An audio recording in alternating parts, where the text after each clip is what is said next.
Good afternoon, everyone. Or rather, good morning. Today is Wednesday.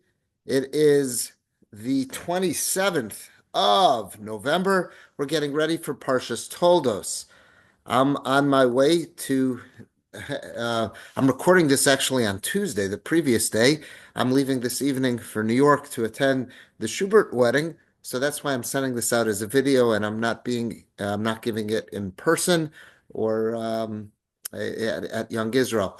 Again, a great big mazel tov to the entire Schubert and Katz families. All right, so we're getting ready for Parshas Toldos. I want to share a few ideas that I hope will enlighten and enrich your understanding of this parsha. Let's start off right at the beginning of Parshas Toldos, and this is in Perek Chaf Hey. So we're told that Rivka is finally pregnant. She's spent years davening for a child, and now she finds herself in the midst of a very difficult pregnancy. The Torah tells us, "V'yisrotetzu habanim b'kirba." The children, she doesn't realize she's having twins. It's not like she could go for a sonogram or an ultrasound. So it says, Hashem knows it's children, plural. V'yisrotetzu habanim b'kirba. The children are struggling or they're running around inside of her. Vatomer, and she says, "In kain lama ze anochi." If this is the case, why am I like this? Rashi says it means, why did I, quotes the Medrash, it means, why did I daven for this in the first place to get pregnant if I'm experiencing this kind of pain? Vatelech lidrosh es Hashem. So she goes to inquires of the Lord. Rashi quotes the Medrash that says that means she went to the yeshiva of Shem and Aver. She wanted to speak to a Navi to get some kind of guidance. Why am I experiencing the type of pain that I am? Chav Gimel, next pasuk, 23. Vayomer Hashem lo, so God tells her through the Navi, Shnei goyim b'bitnech. It's not two children inside of, it's not one child inside of you, rather it's two. Ushnei lu'umim me'ayachi predu. Two completely separate nations, kingdoms are going to separate from inside of you. L'om mil'om yamatz, and one kingdom is going to become mightier than the other. V'rav yavod sa'ir, the elder will serve the younger. Chavdalad 24. Vayimlu'u yamea l'ledes, and it says her days to give birth were completed. V'nei to'mim bevitna, and indeed there were twins in her womb. So this really begs the question: what was she experiencing? That the kids were struggling inside of her, and what reassurance is she getting when she finds out that they're twins? It's not just what is going on here. So Rashi quotes a medrash that fleshes this out for us a bit more. Rashi, let's read them together. Rashi says, "Vayisro tzitzu." So it says, "Al korchach." What do you have to say? Hamikra hazeh omer darsheni. There's so much going on in these psukim that is just saying it's like screaming at us, saying, "Expound on me, explain me. What was she experiencing that caused this distress? And then what does she find out that puts her mind at ease? What's the message that she receives?" The pasuk is screaming, "Explain me." Shesasam mahi ritzitzazu. So the pasuk is very unclear. The Torah is very unclear. It doesn't explain what was all the struggle about that she was feeling. Because of him came lama zanochi. What was it that prompted her to say, "What did I need this for? What am I here for? Why did I daven for this pregnancy in the first place?" So what's going on here? So Rabbeinu Darshu. So the Medrash tells us that our sages have a Masorah. They got a tradition that here's what happened. Lashon Ritza. Vayisrotetsu means there was struggling. There's something having to do with running, some activity with running. What does that mean? Kishaisa Averis al Pischei Torah shall Shem ve'Aver, when she would pass by the Beis Medrash, the study hall of Shem and Aver, Yaakov, there was one, she didn't realize there was twins, so Yaakov, who's inside of her, Ratz umefraches umefarkes letzeis, he starts kicking, saying, I want some of that. I sense ruchnius, I sense spirituality, I want to be part of that. So he's making a big effort, boom, boom, boom, he's kicking and struggling, he wants out. Overes al Pesach avodas elilim, and when she would walk by some type of idolatry, some pagan temple or some other type of idolatry, so Esav mefarkes, let's say, so then Esav would start kicking, saying, "I want some of that. I want to get in on that idolatry."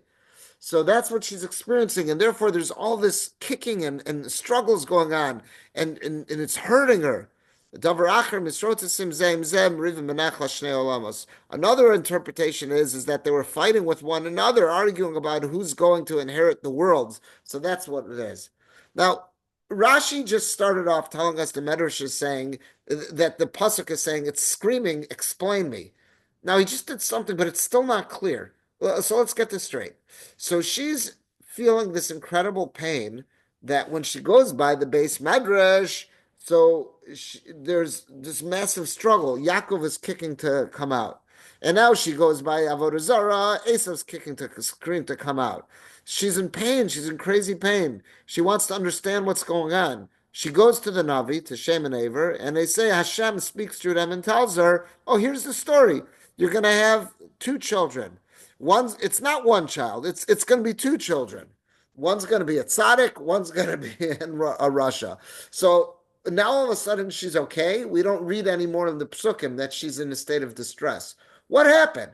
She went from feeling that I've got this crazy panic going on, I can't make sense of this, and she thinks it's one child, and there's this panic going on. Avodah Zarah, yeshiva, Avodah Zarah, yeshiva. It wants to come out, and then she's told, no, no, no, it's not one child, it's two children. One wants Avodah Zarah, one wants Ruchnius, one wants spirituality, one wants the Torah, and all of a sudden now she's at peace. What's going on here?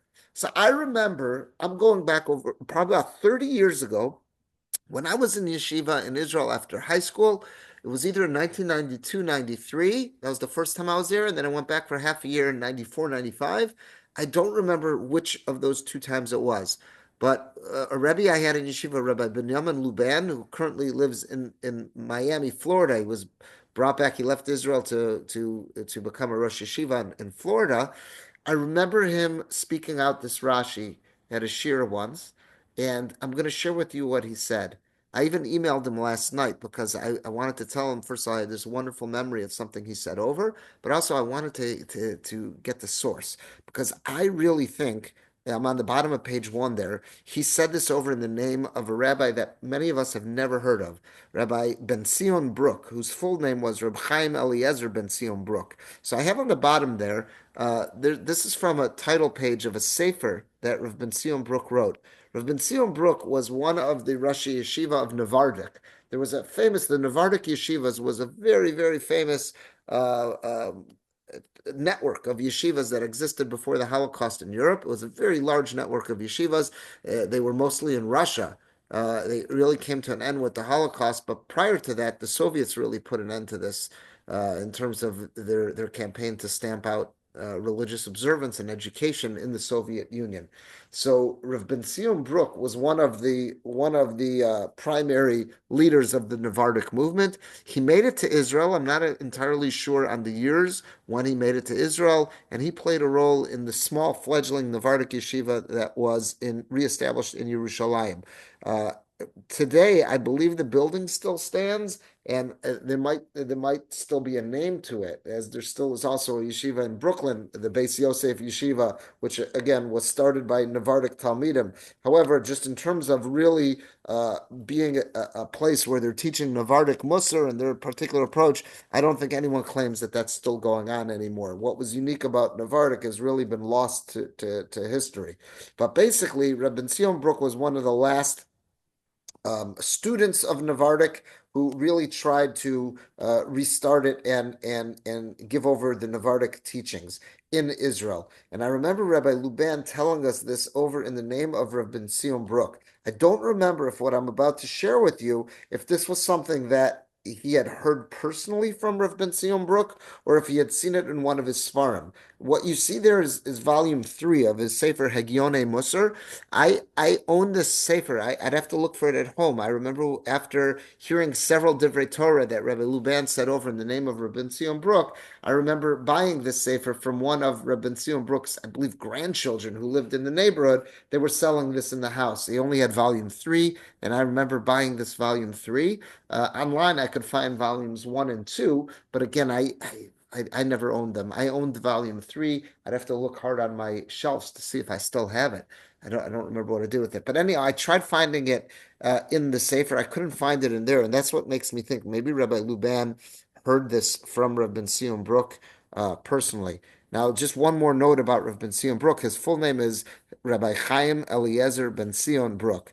I'll never forget that. It's his full name because I have a nephew by that name. My nephew Benzi carries that name, Chaim Eliezer Ben Zion, and he was named that because my brother-in-law, Rabbi Yehuda Appel, I don't know the full story, but he was Zocha. He had the privilege of having something to do with Reb Ben Zion Brook, maybe learning from him, having the chance to observe him, be in the same base medrash, learn something from him, interact with him. I don't remember the full story, but after Reb Ben Zion Brook passed away, I remember my brother-in-law just told me that he felt compelled. He had come into contact with such a tzaddik and had learned from him, and had felt that he was privileged to know him. He wanted one of his children to carry his name. So I have a nephew who's named after him, Chaim Eliezer Ben Zion Brook. My nephew is Chaim Eliezer Ben Zion Appel. We just always called him Bensi. Anyhow, be that as it may, Rabbi Luban told this over from Rabbi Ben Zion Brook, that here's the way Rav Brook answered it. Rav Brook answered it as follows. What was Rivka initially so concerned about? She thought she's got this wishy-washy child. She's got this child who's almost a schizophrenic. He doesn't know what he wants out of life. She goes by Yeshiva Shem Ve'ever and he wants out. But then she goes by the Beis Avodah Zarah, by the idol worshiping place, the pagans, and the baby wants out too. So Rivka's in crazy pain, and she says, I've got this confused kid. The kid's a schizophrenic. He wants both Avodah Zarah and he wants Ruchnius. He wants true spirituality. I'm distressed. I don't know what could ever become of him. And then what happens? She goes to Shem and Aver, and the Navi tells her that, don't worry. It's not one child inside of you. It's two children inside of you. One's going to be a tzaddik and one's going to be a rasha. And now all of a sudden Rivka's okay. Why? Why is she okay? Why isn't she distressed? Nebuch, I got a rasha inside of me. So I remember Rabbi Luban saying the way that Rabbi Ben Zion Brook answered this was what concerned Rivka worse, more distressing than finding out she's got a rasha inside of her was finding out she's got a wishy-washy kid inside of her. Because a rasha, if he's consistent, there's hope for a consistent child. She might be able to change. She might be able to channel, redirect that kid's energies. And if he's consistently rotten now, okay, we'll work with him. We'll make him into someone who's consistently good. There's hope for someone who's got this essence of consistency to him. But if this child is a schizophrenic, wishy-washy kid that one day wants avodah zarah, idolatry, the next day wants ruchnius, wants Torah, a kid like that, I can't work with someone like that. There's no hope for someone like that. That's what was causing her this great distress. But to find out that, okay, they're both consistent. One is just has got this predisposition for good, for ruchnius. The other has a predisposition for to be rotten, for paganism, for avodah zarah.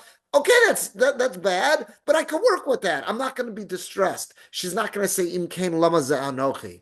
So I remember Rabbi Luban saying this over about how important it is to be consistent. And when we see someone who's consistent, that's wonderful. What an awesome midah. And even if I see someone who's consistently bad, don't give up on that person. Work with that person. Because if we know how to approach that person correctly, if we know how to reach that person, we might be able to redirect that person, that we can take that person who is consistently bad and we can help that person become completely consistently good.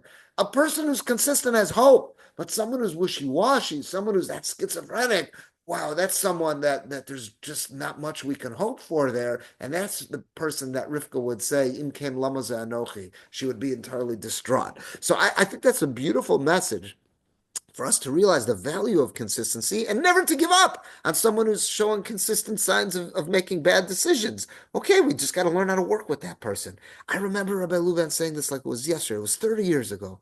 And why did it come to mind this week? Not just because, okay, whenever I see this Rashi, I think of that, which I do, because it made a real impression on me when he said that over. But you're not going to believe this. I told you this the other week, that when Layla and I were several months ago, it was during the summer, we were visiting her mom in New York. Her mother had asked me, she showed me, some of her father's Sfarim, Layla's late father's Sfarim, and my mother-in-law asked me if I wanted any, and I said, yeah, sure. I helped myself to a couple of them, and one was a 3-volume set called Tam Vidas. It's the commentary on Chumash from Rav Moshe Sternbach in Yerushalayim. I was looking at it this week, and I couldn't believe it. The same idea that Rabbi Luban told us from Rabbi Ben Zion Brook, here it is, Rav Moshe Sternbach saying the same thing. Again, he doesn't credit Rabbi Ben Zion Brook, so I would imagine that he's an honest person. I would imagine that he came up with the same idea on his own, and it's a very logical idea. But it was just amazing to me to see this, and that's what jogged my memory. Let's look at this inside. Rav Moshe Sternbach says the same idea. So he writes as follows: that the kids were struggling, they were fighting inside of Rivka, and that's what leads her to say, In Cain, lama ze anochi, and she goes. She needs some guidance. What to do with this whole situation, and that's why she goes lidrosh es Hashem. She goes to seek out God's counsel, and that's why she goes to the yeshiva of Shem Ve'ever to ask for some direction. So let's see what Rosh Sternbach says. The kids were struggling inside her. B'medrash Rabbah, Rashi quoted the Medrash. Kishaisa Averes al Pischei Torah, when she passed by the doorways of the tents where Torah was learning was taking place. But that's Shema Aver. Yaakov Ratzma our case, let's say. Yaakov starts kicking and running and wants out. He wants to be part of that. Ukshoveres, and when she passes by Pischei Avodas Elilim, when she passes by idolatry and stuff of that nature, so then Esav Mifar case, let's say. So that's when Esav is kicking and wants out. So he says, "V'nira bebeiro." It appears to me this is the way to explain everything. Sherifka chashisha. Rivka was terrified. Mi ben haposech al shtei haseipim. She was terrified about a child who tries to straddle two fences. That's the famous warning of Elio when he confronted the Nevi'ei HaBaal, the idolaters of the Baal worship at Har Carmel, at Mount Carmel. He says to them, "Masayatem poschim al shtei seipim." How long are you going to try to straddle two fences? So there's nothing worse than someone who's trying to mix it up and have both ruchnius and idolatry. So Rivka was terrified that I've got one child inside of me, and this is a child who is so confused, Nebuch, is so schizophrenic and wishy-washy. One day this child wants Torah, the other day he wants idolatry. The same child wants both these extremes, and she's terrified to have such a child. There's nothing worse than someone who's so two-faced that is going to, at the same time, one day is going to decide to be a godly person, and next time to be an idolater. He says those people who mask their insidious nature are worse than people who are flat out and declare themselves to be heretics. Meaning, hatzavuim are those who kind of cloak themselves. One day they appear to be religious Jews, and the next day they're idolaters. People like that are worse, minatzedukim, people who are card-carrying Sadducees who have told you where they stand and reject Torah Shabbat Peh.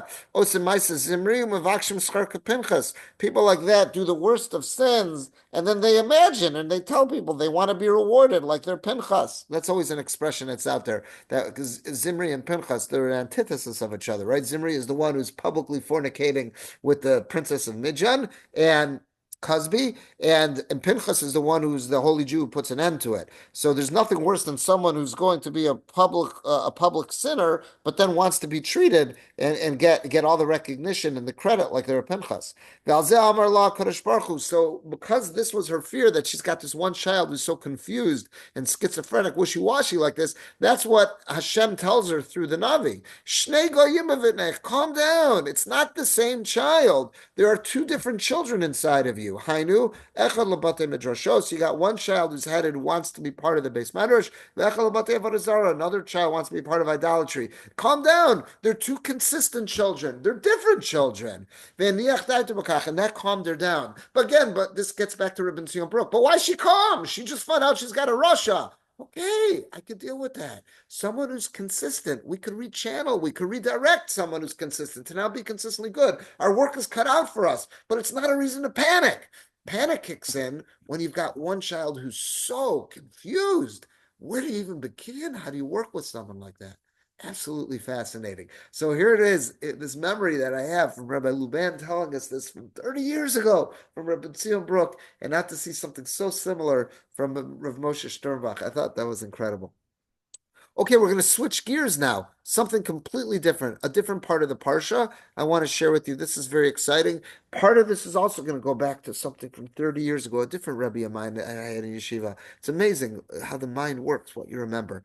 So Parshas Toldos tells us many, many narratives, and one of them is here about the struggles that Yitzchak and Rivka had, that they couldn't find peace. They were kind of wandering around in Canaan, going from one area to the next. There was a Rav, there was a famine. They were going to go down to Egypt, and Hashem says, don't go to Egypt. They go to Gerar, that's where Avimelech was, and then they're chased out of there. They're having a lot of wandering. So let's see in Perek Chaf Vav. So it's chapter 26. Vayirav Baaretz a famine kicks in the land. This is in addition to that other famine that kicked in a generation earlier in the days of Avram. So he's got to leave where he is. He can't. There's no food. There's no drink. So he leaves to go take up residence amongst the Plishtim and Gerar.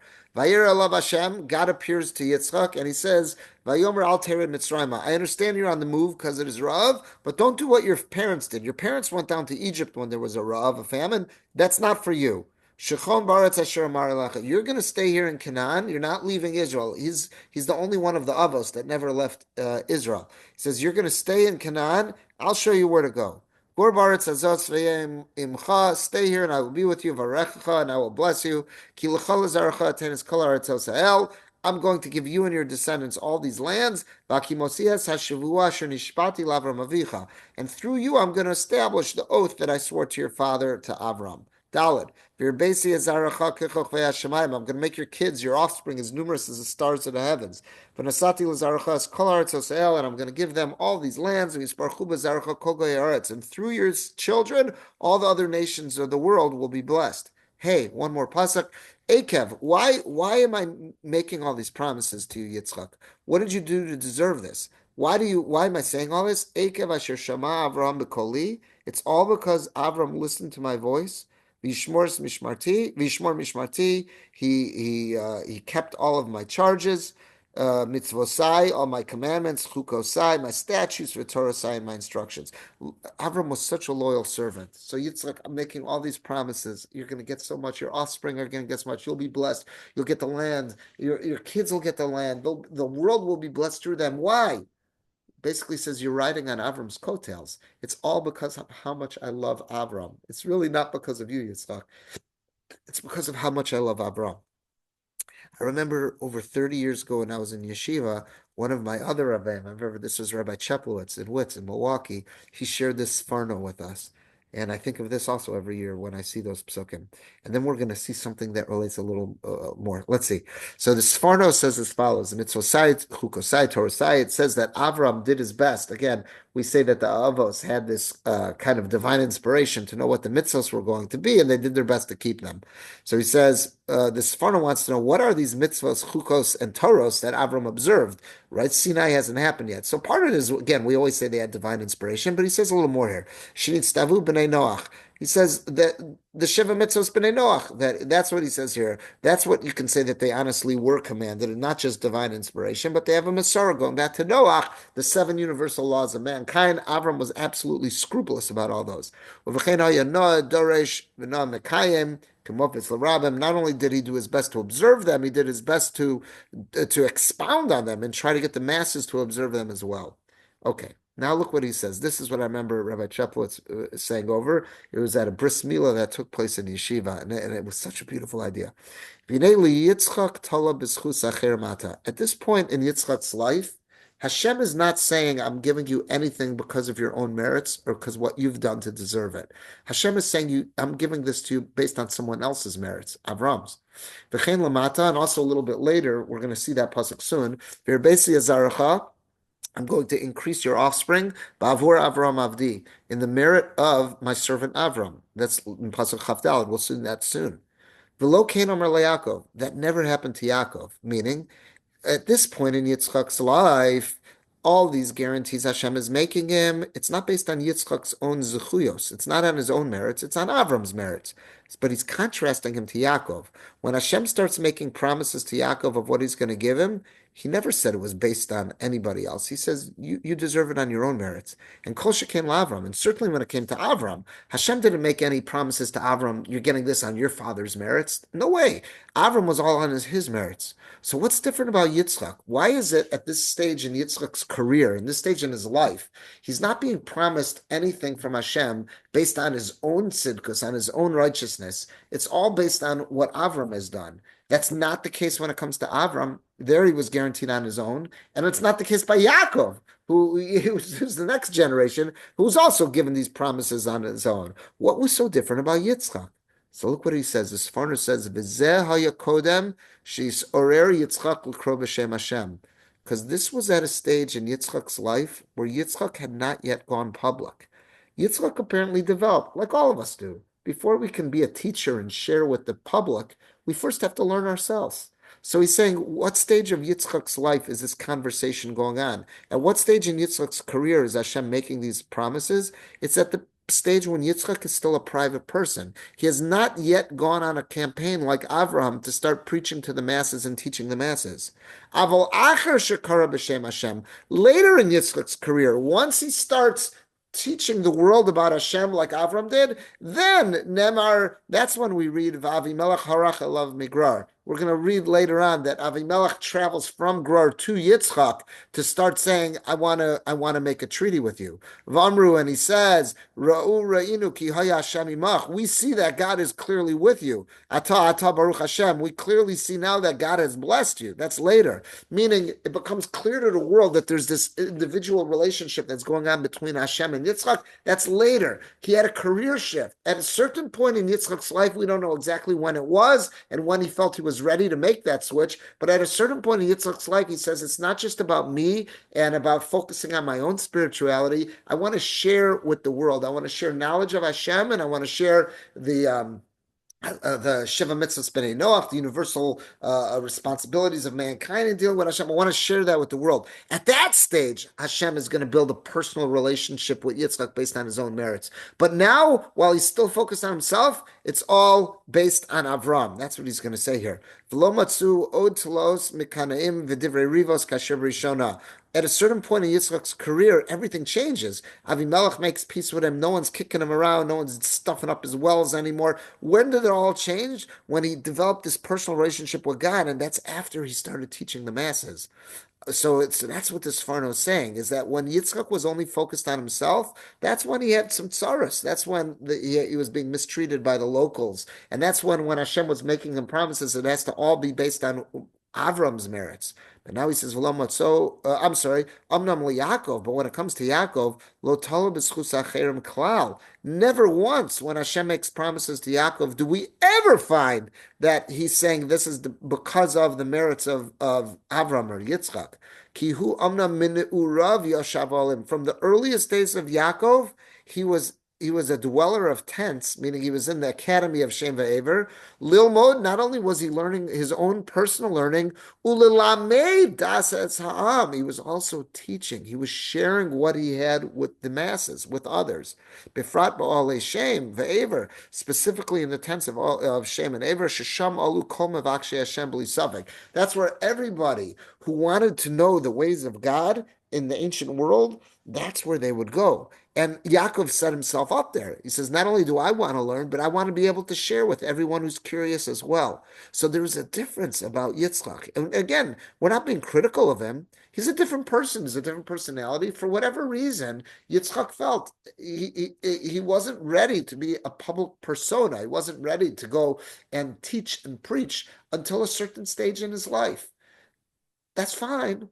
But his relationship with Hashem was a completely different one at that point. His relationship blossoms, it explodes, you might say. It takes off like a rocket ship once he goes public.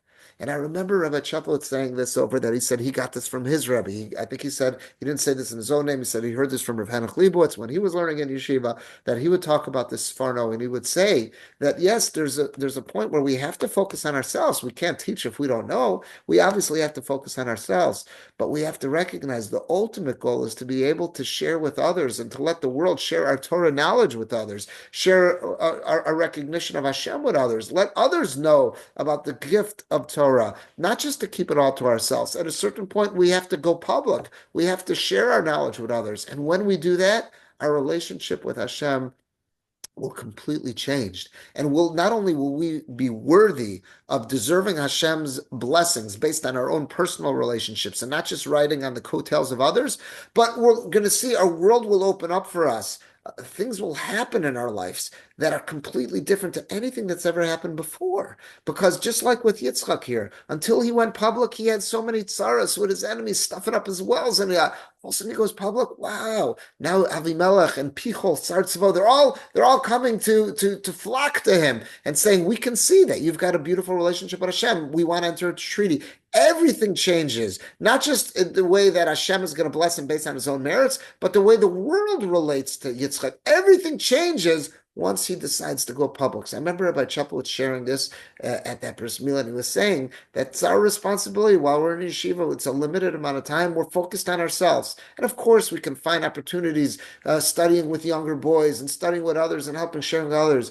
But when we leave yeshiva, the time when we leave yeshiva, and then we take on a different role in life, that it's our job to share the Torah knowledge that we have, share what we were so fortunate to gain in yeshiva, share it with others, our knowledge of Torah, halacha, HaKadosh Baruch Hu, share it with the world around us, with the Jewish community around us. That's when we develop a completely different relationship with HaKadosh Baruch Hu, and we have the potential to see that relationship blossom, to take off like a rocket ship, and as a result of that, what we'll experience and doors that will open for us will be completely different than anything we had beforehand. And I encourage each and every one of us, we can take this on in our own life. There are opportunities around us. There are Jews who unfortunately do not have the Torah education and the base of knowledge that we were so fortunate to have. And there are so many opportunities to share that. We don't have to be an outreach professional. There are Jews all around us. There are organizations that I've spoken about before at Shul, Partners in Torah, for example. They have this mentor-mentee program that they have people who are reaching out to them saying, we would like to study Torah with someone who's more knowledgeable than we are. And they'll set people up as a chavrusa on the phone with email, just to have someone around. And someone doesn't have to be a professional. They just have to be a bit more knowledgeable than the person who wants to learn, who's a beginner. And something like that. Well, it sounds like, what do you mean? It's taking on a responsibility, but that'll be opening up doors of opportunity to us, because our relationship with Hashem completely changes once we're not just focused on ourselves. Once we are saying, I want to share what I have with others, our relationship with Hashem completely changes, and the opportunities, the doors that will open for us will change just as they did for Yitzchak.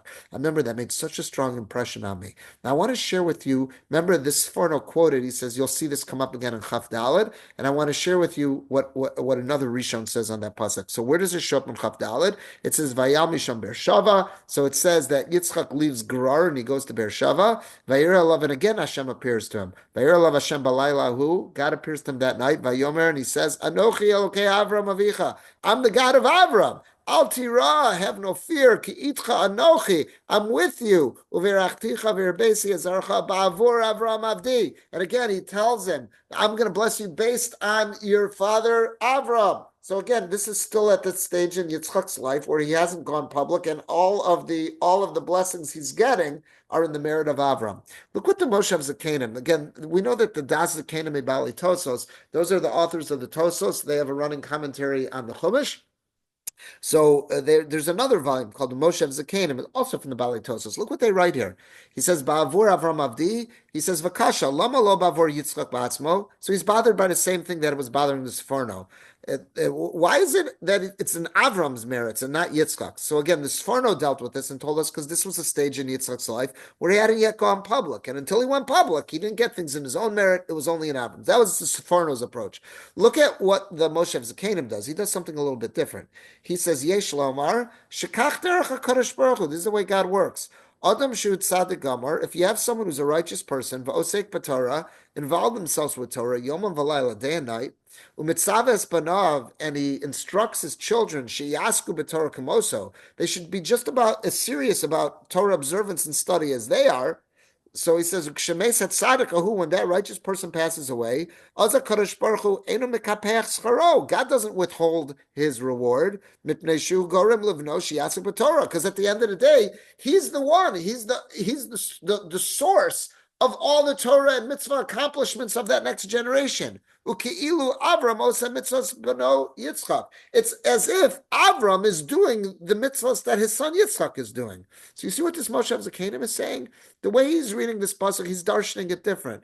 The Sforno darshan it saying is that, why is it always ba'avor Avram? Because Yitzchak hadn't gone public yet, so he's only worthy in the merit of Avram. That's the Sforno's approach. The Bali Tosos are saying, no, really, Yitzchak's also worthy. So why is it always Avram? Because what the Torah is emphasizing to us is that if we put our efforts into something in this world, and for whatever reason, we're not able to bring it to fruition, either because our lives end before that task is complete, or let's say whatever it is, it could be just, we left town, we weren't there. But if we set all those forces in motion and they could be directly tied to us, when those good deeds finally do end up being accomplished, when that mission is accomplished, it's as if we did it. And Hashem won't hold back the reward because we put all those forces in motion. So it's as if I did it. What do you mean? I wasn't there anymore. I'm not in the world anymore. It's after 120, or I already moved out of that town. It's still Avram's doing it. Hashem is rewarding Avram. Why? It's as if Avram did it. Why? He put all these forces in motion. Why shouldn't Avram get credit for it? That's what the Torah is teaching us here. This is so important for us all to think about, because sometimes we could get dejected and say, why should I put in so much effort? I'm only here for a certain amount of time. What's it worth? Well, if I really get the ball rolling, if I get something in motion, even if I'm not the one who's able to finish the job, HaKadosh Baruch Hu will consider it as if I did, because I put those forces in motion. So we should never be discouraged because I've only got a little bit of time. So I see this in school all the time. Kids will say, what do you mean? We've only got 5 minutes. Why should I really put in effort now to learn? We've only got 5 minutes to class today. So it doesn't matter. Put in the effort. If we go ahead and make the most of the time we've been given, HaKadosh Baruch Hu will reward us whenever the mission is accomplished. That's what the Moshe Zakanim is saying here. Look at the way Rav Sternbach says it. He speaks out this Moshe Zakanim, and he gives a little more. So again, here's Rav Sternbach again. So you see the first paragraph, he's speaking out the Moshe Zakanim. So we're just going to go to the last sentence of that first paragraph. That's why the Balitosos are saying it says Bavur Avram Avdi. Shekol HaMitzvah sheYitzchak Hayem. What the Torah is teaching us is every single mitzvah that Yitzchak did in his life, and there were a lot of them, it was all because of the education that he had received from his father Avram, all the efforts Avram had put into him. Therefore, God, when he's tallying up Avram's rewards, he says, Avram, you know what you accomplished? You accomplished so much more. And Avram's saying, what do you mean? I passed away already. I only lived to 175. These are happening after my lifetime. And Hashem says, no, you did this. I didn't do it. I'm not here anymore. No, you did this. Why? Because you put those forces in motion. The only reason this stuff is happening is because you. Do you realize what that means? Avram passed away thousands of years ago. He's still getting schar up in Shemayim. It's as if he's down here on earth, because every single Jew, each and every one of us, every mitzvah we do, it's only because of Avram and Sarah. Do you realize what that means? They're all up there getting schar. They've passed, but it's like they're still doing something here. That really should encourage each and every one of us to touch as many lives as we can, to inspire, motivate as many people as we can, because we've got a limited amount of time. But the more people we touch, the more people we really influence, the more people we motivate. If we're truly the impetus behind their decision-making processes, even once we're gone, it's like you talk about dividends. You're talking about the law of just these results, how they can just keep rolling and keep compounding interest there. It's unbelievable. Look at that in the last paragraph there. Vadvar Me'irim, and these words of the Balei Tosfos, they really shed new insight. Ad kama gedola zechuso shala'av kishmechanech beno b'mesiras nefesh. Just how important it is for a parent to really educate their children with real sincerity and with kind of sacrifice. Because the result of this is that even after that parent passes, all the mitzvahs, all the Torah that the children fulfill, love, are going to be attributed not just to the child who did them. Of course, that child will get credit because that child's got decisions and choices to make, but also to the parent because they put the forces in motion. It'll be as if they themselves were doing those mitzvahs. How praiseworthy is that parent? But it's not limited just to parents. Any of us, if we could touch the lives of others, and this gets back to what we were saying in the Sefarno, that it was priceless. Once Yitzchak stopped being private, once Yitzchak decided to share with others, that's when new vistas opened for him, both in opportunities in this world, but also blessings. His relationship with Hashem just totally increased. But what else happens? Once he starts touching the life of others, all those mitzvahs that others are going to do, of course, they're going to get credit for it, but it's also going to come back. It's going to reflect back on Yitzchak. That's what the Bali Tosas are telling us. The compounding interest is just awesome. So let's do our best to touch as many lives as we can in a significant way. Because if we could do that, in a certain sense, we could become immortal. Even after we've passed from this world, we continue to reap the dividends of everything that we've sown. We all crave immortality. It's a basic human desire, whether or not we recognize it or not, that we all crave immortality. No one ever wants to leave this world feeling like, okay, no one ever knew I was here. We all crave immortality. That's why some people want statues built of them. That's why some people want their names on building. But it's because we have a neshama. We have a soul inside of us. And our soul is part of HaKadosh Baruch Hu, which is immortal. Our soul craves immortality. If we really want immortality, you know what we do? As much Torah mitzvahs as we can, but don't stop there. Touch as many lives as we can. Encourage as many people around us to motivate them to be involved with Torah and mitzvahs. And if we do that, we can truly achieve immortality, just like Avram Avinu did, according to the Balei Tosas. That's why it always says, Bavur Avram Avdi. Even though Avram's gone, he's long gone. But he's still, it's like Avram's right here doing the mitzvahs, because without him, this could never happen. Absolutely fascinating. With that, I want to wish everyone a good Shabbos. I want to hope that this parsha can motivate each and every one of us to be consistent, like that first idea. And number two, to find opportunities to touch as many lives as we can, to encourage as many Jews as we can to get involved with Torah and mitzvahs. And if we can do that, we can, in a certain sense, achieve immortality. All right. Have a good day, a good Shabbos to all. Thanks for joining.